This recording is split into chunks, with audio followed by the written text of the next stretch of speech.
Bonjour mes élèves, j'espère que vous allez bien et bienvenue dans une nouvelle leçon de la conjugaison comme titre le plus que parfait. Allez-y mes élèves, prenez vos manuels à la page 126, concentrez-vous et suivez avec moi. Soyez attentifs pour bien comprendre cette leçon. Allez-y, on commence. On a une phrase. Regardez bien. Il avait terminé ses recherches. Il avait terminé ses recherches. À quel temps est conjugué le verbe avoir? Oui, c'est très bien.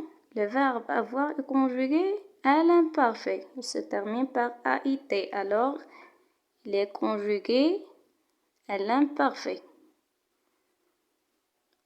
Ici, on a l'auxiliaire avoir à l'imparfait plus le participe passé du verbe.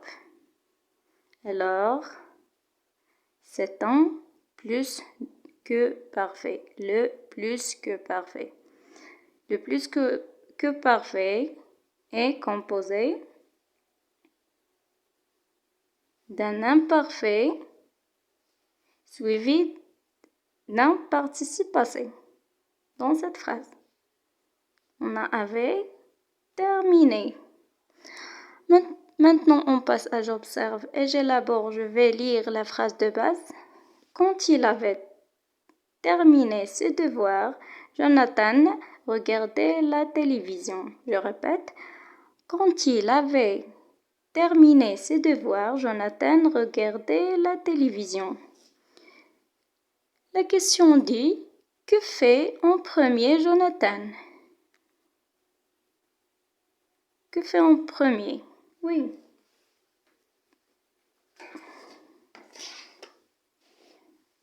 En premier, Jonathan termine ses devoirs. Et que fait-il ensuite?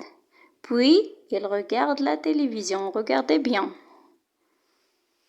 En premier, Jonathan termine ses devoirs, puis il regarde la télévision. Alors, on va situer le plus que parfait. Oui, on a maintenant, regardez, c'est l'imparfait. Et on avait terminé, c'est le plus que parfait. Il est situé avant l'imparfait. Avant.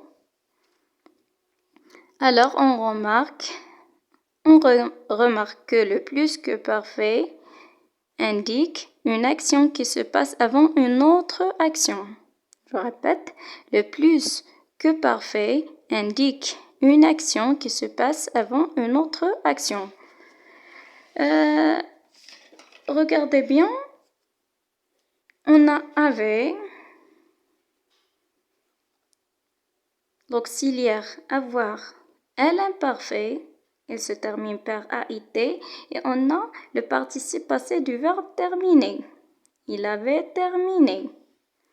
Alors, la formation du plus que parfait, ou bien le plus que parfait se forme avec avoir ou être à l'imparfait plus le participe passé du verbe.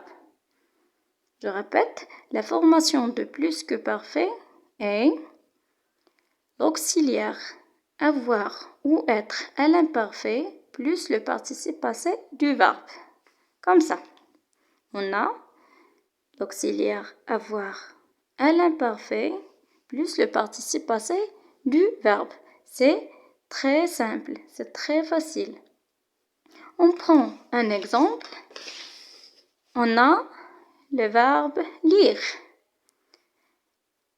Le verbe lire se conjugue avec l'auxiliaire avoir.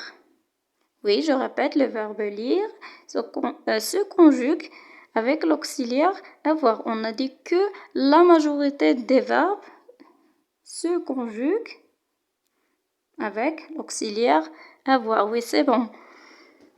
J'avais lu. Le participe passé ne change pas, ou bien on ne s'accorde pas.